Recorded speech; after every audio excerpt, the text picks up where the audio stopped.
What's up everyone? Welcome back to my channel Aced Learning. Hope you all are liking my videos. Please do like, comment and share and subscribe to see the updates as your support matters a lot for me.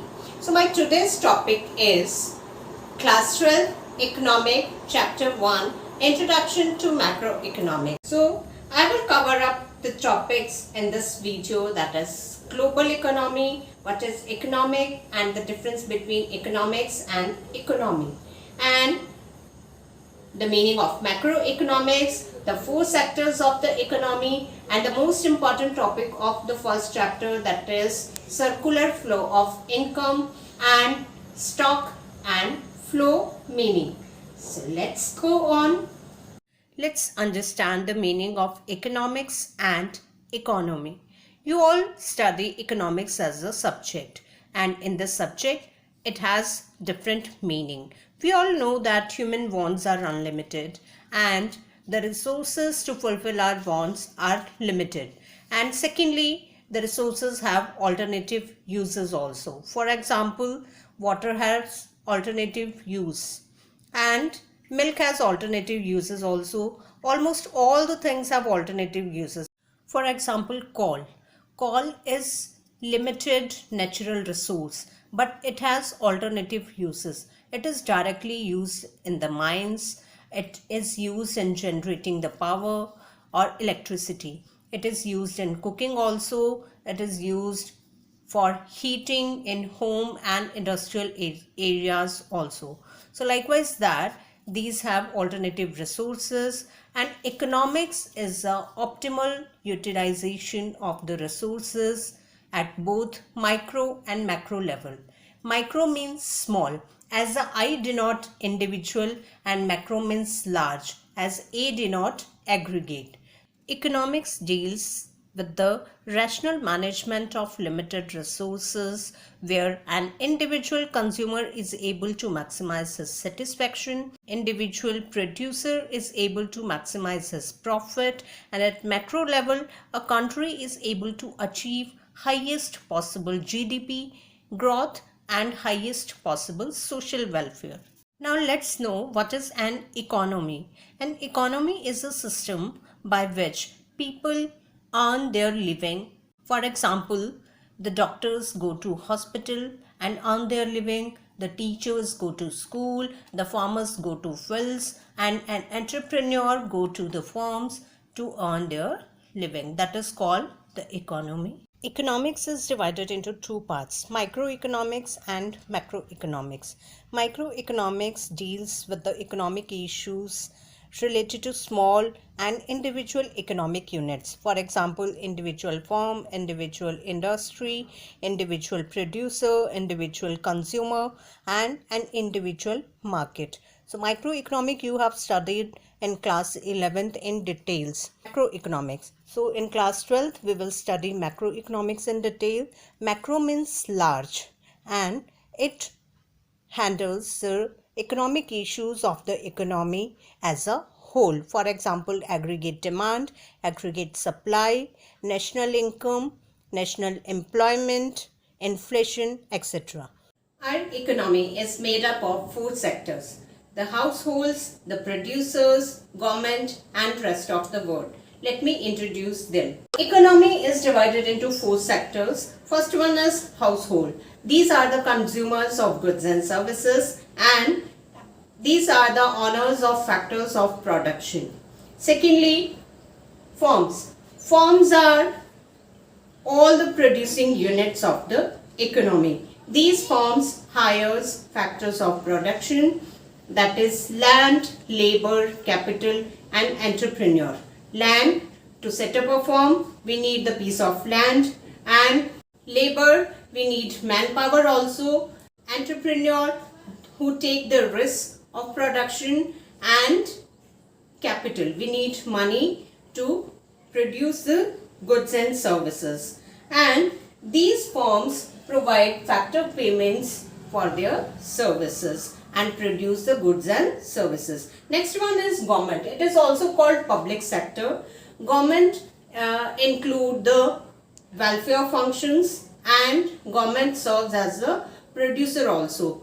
For welfare function, it makes the roads and hospitals, education centers, and it handles law and order and defense. And as a producer, government produce defense equipments, missiles, tools, etc. Earlier, railway was also the production of government, but these days some private companies are handling the production of railway. The next one is international sector. It is also called the rest of the world or foreign sector also. It includes all such activities which handle the exports and imports or the flow of income between the domestic country and the foreign sector. So these four sectors of the economy denotes by a symbol. Household sector denotes by C, that is consumers. Producer sector denotes by I, that is investment. Government sector G, and foreign sector X minus M. X means exports and M means import. Export minus import is equal to rest of the world. In our class 12th, we will study about the two sectors of the economy, that is household and the firms. So, the most important topic of the chapter is circular flow of income in two sectors economy. So, as the name suggests, circular flow of income. Why is it called the circular? As circular is the round shape. So, the flow of money is circulated from one sector to the another one. Okay. Why do we study circular flow of income? The first reason is that to know about the interdependency of each sector in the economy. As we all know that all the two sectors are dependent on each other. As we know that household sector is dependent on firms for the need of goods and services for consumption. And the firms are dependent on households for their factor services. And the second reason is that to estimate the national income. We all know that national income is a sum total of factor income, that is land, labor, capital and entrepreneurship. And secondly, it is a market value of all goods and services produced. So while we estimate the national income, we have to study about circular flow of income. Let's discuss the two sector model. Here firms are given, households are given, as households are providing the services of factors of production, that is land, labor, capital and entrepreneurship. And in return, firms are providing them their payment of the services, that is land. In return of land, they are providing rent. In return of labor, they are providing wages, that is also called compensation of employees. And in return of capital, they are paying interest. And for entrepreneurship, the entrepreneur earns profit. And this payment, this income, households are using for spending on the consumption of goods and services. And these goods and services are provided by the firms, which is the production of the firm, that is the output in terms of goods and services. So here goods and services are provided by the firms to the household. So in this way, households are dependent on the firms for their factored income and goods and services also, and firms are dependent on household sector for their factors of production, and firms are dependent on households for their expenditure also. Now we will discuss what this flow is called. Okay, this is called real flow and money flow. Real flow refers to the flow of goods and services to different sectors of the economy, and money flow refers to the flow of money to the different sectors of the economy. Let's understand with this diagram. Here we can see that from the household sectors, the consumption expenditure is on goods and services to the firms. Okay, and in return, factors income is provided to household sector. So this yellow one is representing flow of money, and here we can see that household sector is providing their services, that is land, labor, capital and enterprise to the firms, and in return firms are providing flow of goods and services. So this is called real flow. This is very clear in this diagram. Real flow refers to the factor services provided to the producing sector and goods and services provided to the household sector. And in the next diagram we can see that firms are providing factor payments to the households and households are providing their spendings on goods and services to the firms. The flow of income is a continuous process, as the demand for the goods and services by the consumers never stop and the demand for the factor services by the firms never stops. Let's discuss one more important topic, that is difference between stock and flow. A stock is a quantity measured at a particular point in time, and a flow is a quantity measured per unit of time. I am explaining it with the most common example generally used to explain stock and flow.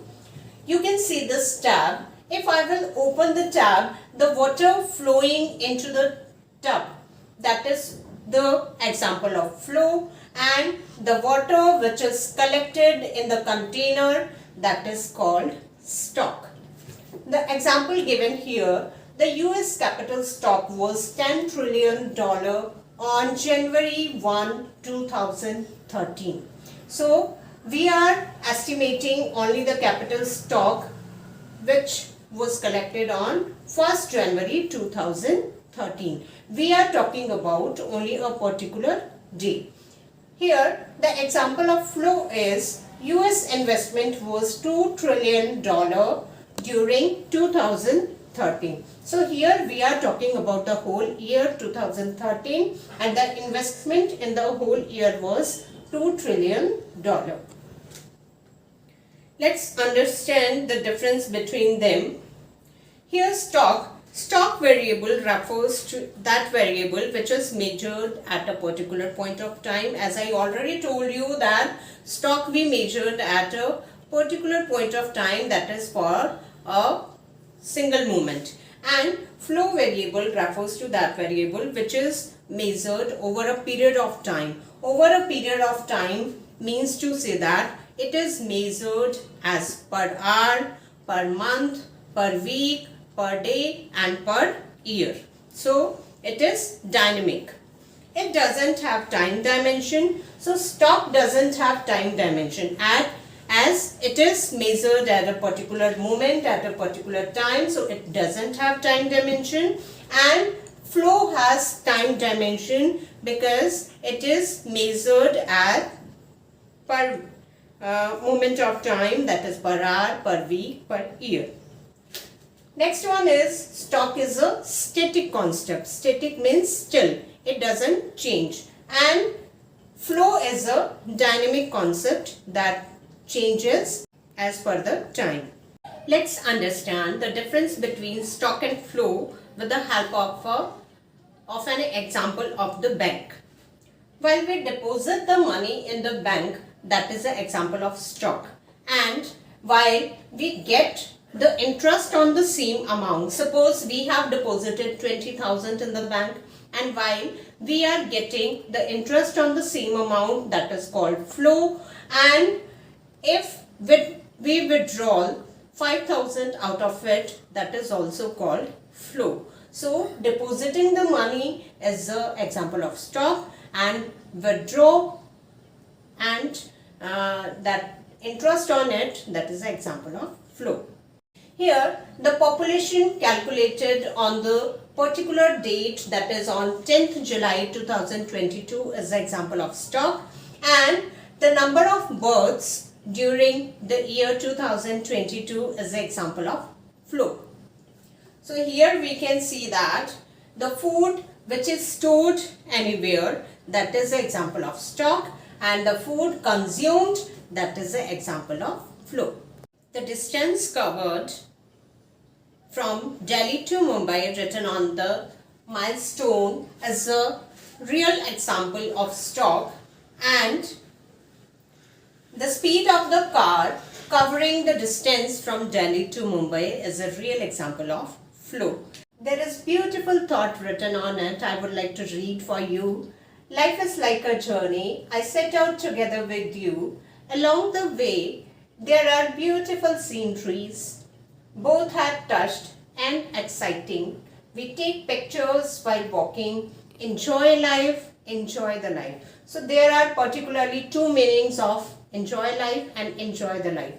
We should enjoy life what we are living, and secondly, we are enjoying the particular life while we are traveling somewhere and enjoying the natural surroundings and the exciting moments. So let's go on. The clothes displayed and arranged in a branded store is a real example of stock, and while we do the shopping, we purchase the clothes, that is an example of flow. This is the stock concept, and this is flow concept.